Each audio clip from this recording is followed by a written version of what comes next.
What's up, friends? Welcome to the Friendly Food Forest channel. We got growth going everywhere. The deer have not stopped us this year because of this fencing we got up and around. Oh, I can't wait to take you on a little tour. Here we go. We got the Romas in the front. Crazy green growth everywhere. And them high temperatures.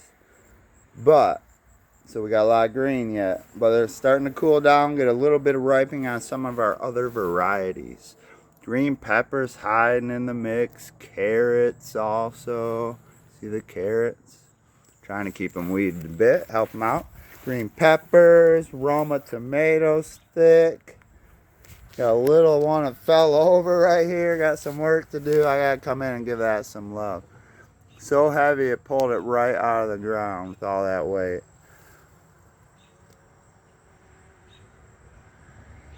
Little helper in action. Got some more carrots, peppers. So that row we did carrots, carrots, Romas, green peppers. Got the beans going up the fence.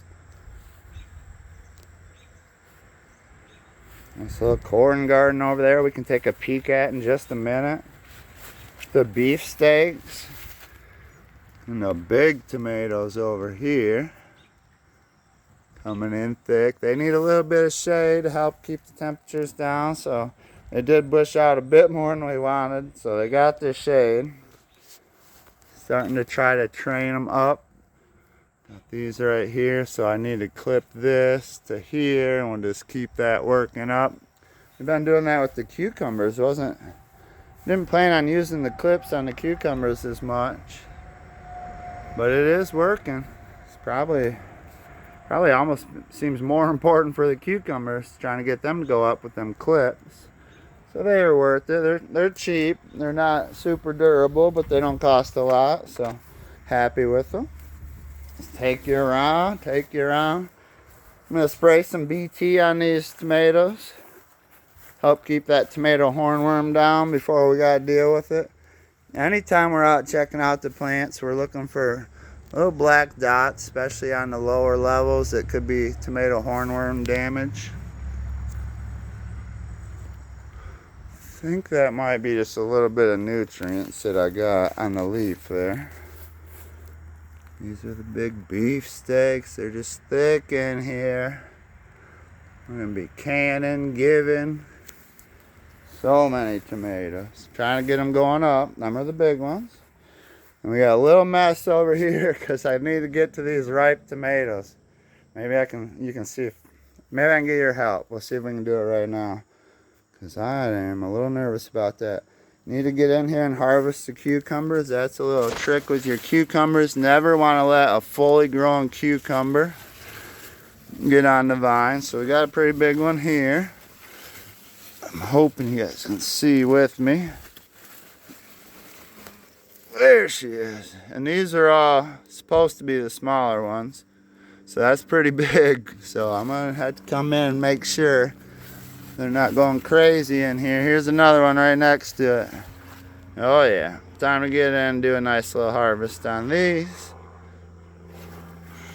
But for right now, we'll just set them down. Keep the tour going. So we're trying to get the cucumbers to go up. You can get 80% more cucumbers if you trellis them properly. This isn't the best trellis method. A little labor intensive. Getting like an actual trellis and just letting them go up and helping them that way would be a little easier. But this certainly working. Under that mess is a tomato cage. So that can work pretty good. Help get you up. Hiding all this growth. There's some more green peppers in this back corner here. I got some good ones going. We'll be harvesting green peppers before you know it. And green peppers are understory plant in nature. I don't know if they're supposed to be quite that understory though. I think we have a tomato tied to our pepper steak. So we're really truly going understory over this way. And right next door. And a fence. So we need some love. Hit the like button. Try to help them peppers out. I think that's what helps. It's nutrients and airflow, and when people hit the like button, I don't know, that's what I heard. All right, can we get to some of these ripe tomatoes? They can ripen a little bit on the counter too, so we don't have everything else eating them. I think we can get to them too. I just spied them out. So we're gonna get these two. Come with me now. Step on this little board right here. It's about all we got, so we don't take down plants with it. All right, here we go. First tomatoes of the year. All right, let's see. Can we get to the 3 over there? Oh my goodness. This is out of control, guys. So what, I guess I'm going to hear it in the comments. I say, what's your guys' strategy going to be getting over there? So don't plant so many plants so close together, Josh. All right, yeah, all right, I got you. All right, let's go with plan B, though. How can I get there? This used to be a row right here. And I don't want to blast all these out, but I do got a board. I'm going to try to make my way. There's a spot to walk, guys. Oh my goodness. The life is crazy over here. So you can see when we're in a little closer how we got all these strings. I just keep putting in more and more of them. There's a loose one kind of yet. Trying to give these somewhere to go up. And then we've been attaching them with these clips. It's working really good. Except they just keep going out and up at the same time. I think you're supposed to prune them a bit more like these tomatoes. And where you kind of take out the suckers. But I'm a rookie. What do I know? I've only been doing this a decade. I'm still learning, guys. And gals. Alright, can we get there through these strings? I'm going to say no. So we're going one more step over to an open spot. And this is where it comes in handy to have the reach I got. But I don't know if this is going to work all the time. You know what? I got to set the phone down and get these. Be right back with it. Alright, just leaned over, one hand down to the dirt, and got tomatoes. Got some nice little cherry tomatoes. You can see these cucumbers. It's well timed to harvest. Got another couple big ones in here. Just harvested about 5 days ago, so they grow pretty quick once they get going. For a minute we thought they weren't going to grow quick. Like, oh my goodness, we got all these flowers. Where's the pollinators? Where's the big cucumbers? But we were just patient, kept taking care of them, watering on them hot days, getting them through the heat. And here we go, it's production time. This is what you can have. It's a kind of a lot of work. You really got to baby them in the spring. Get everything going. And then you can see how they kind of fight these weeds back to a certain extent. They're just so big, they take over the area. That is a beautiful problem to have. Time to keep harvesting. All right, let's look at the rest of the garden. So we've had a fun time this summer with the dynamic between the robins that we're raising and this little Tippy. They kind of got a truce. They got an understanding. Tippy the cat and the birds, and I kind of got to stay in the middle. But yeah, I've learned bird language. They're high pitched, non-stop. What does sound kind of an annoying sound. That's the robin telling you that Tippy the cat is too close to their nest and they don't like it. You see, I built this little contraption next to blueberries for them. Nothing crazy. I was using it to kill off the weeds. I had it flipped over. So I said, well, let's give the birds something to eat. I mean, something to drink, which is important. So we got a strawberry garden. We'll take a look at that real quick. But if you give the birds something to drink, it's a lot less likely they'll be pecking at your strawberries. Because on these hot summer days, they'll take out a third of a strawberry just to get a drink from it, mainly. And there's no water around. So give your birds something to drink. The birds help me by eating the grubs out of my squash plants, whatever you call them. Little squash bug grubs. Oh, they're brutal. Alright, got peach trees and last nectarine, plum. But no fruit on the fruit trees this year. So there is definitely some forest to the friendly food forest, but this year we do not have fruit, unfortunately. I looked at that area over there, cleaned them blueberries up a bit. I'm going to do this with the plastic around them. so it's a little less weeding. But yeah, see how it kind of has just a little bit searching for light.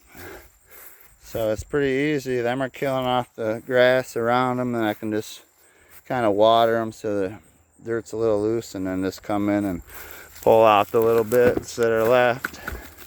That's really not too bad. So I'm liking that so far. Better than nothing, right? Oh, don't step on a watermelon. These things are in with the tall grass a bit. There's a nice little watermelon going. There's another melon down here. And a bigger one here, and a bigger one here next to the strawberries. Been working pretty hard at getting the thistle out of here. I don't think that's thistle, but I'll probably pull that anyway. But this one right here you don't want. So I'm going to take that out properly. They spread from rhizomes, so if you cut into it with a shovel or a rototiller, you're just going to get more of them from the rhizomes under the soil. And you definitely don't want it to flower. So they put off a ton of seeds and little purple flowers. So I'll dig that out by hand. I've been really hunting them down because this area is kind of covered in them, and we're going to garden right here next year. So it's important to get your thistle out, especially a year before you work the dirt with the shovel or a rototiller. I won't rototill around here because we've got too many fruit trees. I don't want to bust up roots. I got a couple berries going. I picked most of the flowers off so I can just build the roots. These are from bare root, and I want these to really build themselves up quite a bit. I'm gonna let some of the runners go so we can get a couple free plants, and then I'm gonna clip some of them off and give them to the neighbor because hers didn't do quite as good. So we're gonna get her some more going. She got quite the garden over there. We need to take a tour. We kind of work together and exchange knowledge and lessons as much as we can on the gardening. Got a couple weeds to pull in here. It is important to not let these get huge. It's a lot easier to take a weed out when it's that level instead of letting it become a monster and put seeds off. So there's a thistle too. We're always looking for them thistles. We're trying to clear them out this year. But real happy with strawberries. Lost maybe 4 or 5 of them. See, there's one. You don't want the crown to be too high, but you definitely don't want it too low, or it'll rot out. The strawberries can be a little sensitive to that. We always raise them up a bit, but I'm thinking maybe we need to add just a little bit more soil. We might have went just a bit too high, but we also haven't lost a lot to the roots rotting out. You want to have kind of a light soil, some perlite, some peat, some cocoa coir. You know, something to lighten it up a bit. Definitely don't want them in pure clay, which is I think what happened next door. And then with the heat, we did get one heavy rain. It just wasn't good for them in that clay over there. So we're going to help her amend that soil just for the strawberries at least, and get her something looking like that. And that's going to thicken in because we are going to, I don't know if it's completely recommended. I'm letting some runners go. Year 1, thicken in this bed a little bit, and then that'll be on a 4-year rotation. We'll get a new bed going year 3 with the runners, and then that way we always got strawberries in full production on a 4-year cycle. Have lost some zucchini. This one's gonna live through it, I think, at least for now, to the squash borer bug. This one's gone completely. I had to clear it out. And I tried to poke at some of these, see if I could squish the bugs, find the bugs, but it's pretty tough. And we got lots of tomatoes going, and it's going to start cooling down. So I'm thinking the natural replacement for zucchini and squash might just be, you know, get as much as you can, and then pull it out, work your dirt, get rid of these weeds, level it off. And then I'm going to put in salad, some lettuce, you know, because we got tomatoes right next door coming in heavy. So I mean, that's L and T. We're looking for BLTs, you know what I'm saying? That is a beautiful way to end the summer. Just BLTs, as many as you can imagine. So that's the plan. Plus, you know, let's not get too grossed out here, but the lettuce ain't been healthy lately. We'll just put it at that. And I ain't eating it, but I will eat my own that I will take good care of and not have different bacteria and you know what on that stuff. Ooh. So at the peach tree again, no peaches. That's all right. We're having fun. We'll get peaches next year. The weather worked with us a bit. Gonna get a sprinkler too, and if it's a late freeze, just one or two, maybe constant sprinkler action until the freeze is over, all the way till the freeze is over. It might get us through. If you do try that, you gotta go all the way. You can't turn that sprinkler off for one bit. So interested to see how the corn goes. Got some that looks about as how it should, and then some kind of real short ones back here a bit, but they're all starting to throw off their tassels, I believe it is. So we definitely got enough for some pollination. We'll have some live action in the cornfield. First time. See, first time. I don't know.